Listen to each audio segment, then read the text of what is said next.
কাঞ্চন দোচৰ পৰা আপোনালোকক স্বাগতম জনাইছোঁ। মই প্ৰণতি দেৱী। আজি মই এটা তিতা কেৰেলা একেবাৰে ইউনিক ৰেচিপি বনাইছোঁ। চব তিতা কেৰেলা এনেকৈ বনোৱা হ'ল, একেবাৰে বেলেগ ধৰণৰ। মানে সাধাৰণতে তিতা কেৰেলাটো ল'ৰা ছোৱালী খাই ভালেই নাপায়, ডাঙৰে খাই যিটো ল'ৰা ছোৱালী বেয়া পায়, কিন্তু এই ভাজিটো ল'ৰা ছোৱালীও খাব, বহুতেই টেষ্টি হৈছে। বনাইছোঁ, আপোনালোকে ফাৰ্ষ্টৰ পৰা লাষ্টলৈকে চাব। যদি ভাল লাগে এটা লাইক কৰিব। আপোনালোকে খাই খুবেই ভাল পাব। আহকচোন ৰেচিপিটো আৰম্ভ কৰোঁ। এয়া তিতা কেৰেলা লৈছোঁ 1 পোৱা, এইখিনি 250 গ্ৰাম। এতিয়া মই এইখিনি গোল গোলকৈ কাটি ল'ম। এনেকৈ কাটিম চব, এনেকৈ গোল গোল কৰি।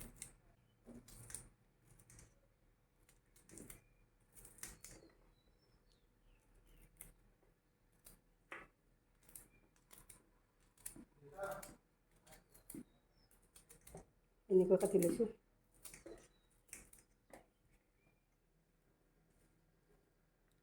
নিমখ আধা চামুচ দিলোঁ, হালধি দিছোঁ আধা চামুচ। প্ৰথমতে মই এইখিনি সানি লওঁ। 5 মিনিটৰ কাৰণে থৈ দিলোঁ। আমাৰ 5 মিনিট হ'ল, চব কোমলি গৈছে, নিমখ দিছোঁ যে। আমি কাশ্মীৰী লাল মিৰ্চ দিছোঁ আধা চামুচ, চাট মছলা দিছোঁ আধা চামুচ, চিলি ফ্লেক্স দিছোঁ আধা চামুচ, জিৰা গুড়ি দিছোঁ আধা চামুচ, আৰু ধনিয়া পাতো দিছোঁ এনেকুৱা আধা কাপমান হ'ব টোটেল। ৰিফাইন অইল, অলপ কৰ্ণফ্ল'ৰ দিছোঁ, বাইণ্ডিঙৰ কাৰণে দিছোঁ। ভালকৈ ভাজি ল'ম।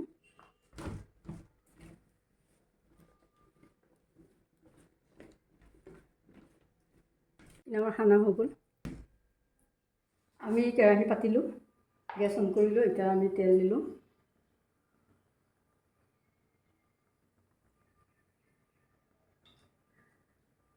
আমি 2টা পিঁয়াজ কাটি লৈছোঁ, এনেকৈ অলপ ডাঙৰ ডাঙৰ কৰি, সৰু এয়া চাওক। এতিয়া মই পিঁয়াজখিনি প্ৰথমতে ভাজি ল'ম।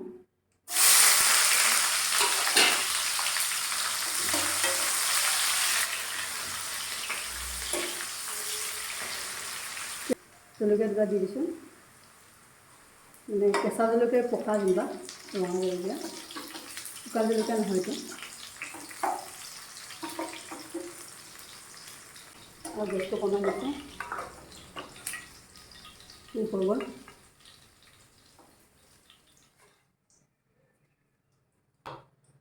এতিয়া আমি এইখিনি ভাজি দিওঁ অলপ অলপ কৰি।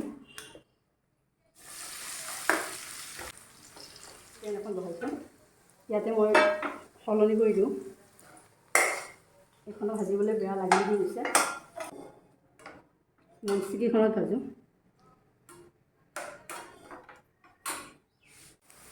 আমি 5 মিনিট হৈ গ'ল ভজা।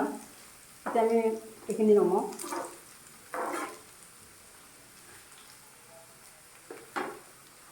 এইখনতে নমাই দিওঁ।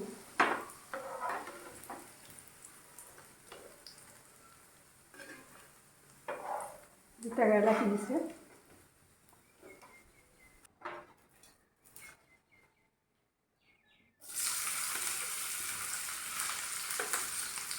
গোটেইখিনি বহাই দিছোঁ।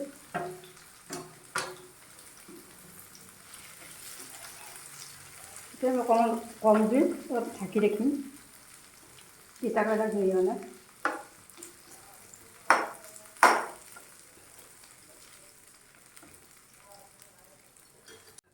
আমি কাঁহীখন লৈ 2 মিনিটমান ঢাকি থওঁ।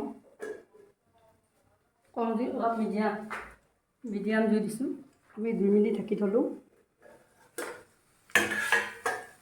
লাৰি দিওঁ উলিয়াই।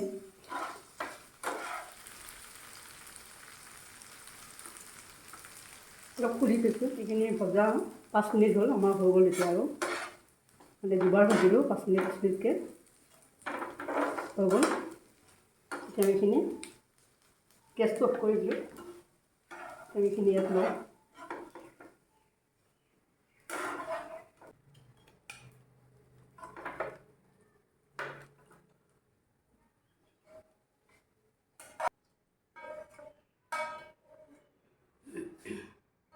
চাওঁ মোৰ তিতা কেৰেলাৰ ইউনিক ৰেচিপিটো হৈ গ'ল। কিন্তু এনেকৈ ভজাৰ পিছত আপোনাৰ কিন্তু খাবই, কাৰণ টেষ্টটো বেলেগ হৈ গৈছে, বহুত ধুনীয়া হৈছে। আৰু লগতে পিঁয়াজ এনেকৈ ভাজি দিছোঁ। যদি মোৰ ৰেচিপিটো ভাল পাইছে তেতিয়াহ'লে নিশ্চয় চেনেলটো লাইক শ্বেয়াৰ কমেণ্ট কৰিব। ফাৰ্ষ্টৰ পৰা লাষ্টলৈকে চাবৰ বাবে ধন্যবাদ জনাইছোঁ। Thank you. চাওক, ভাতৰ লগত মই আজি তিতা কেৰেলা দিম।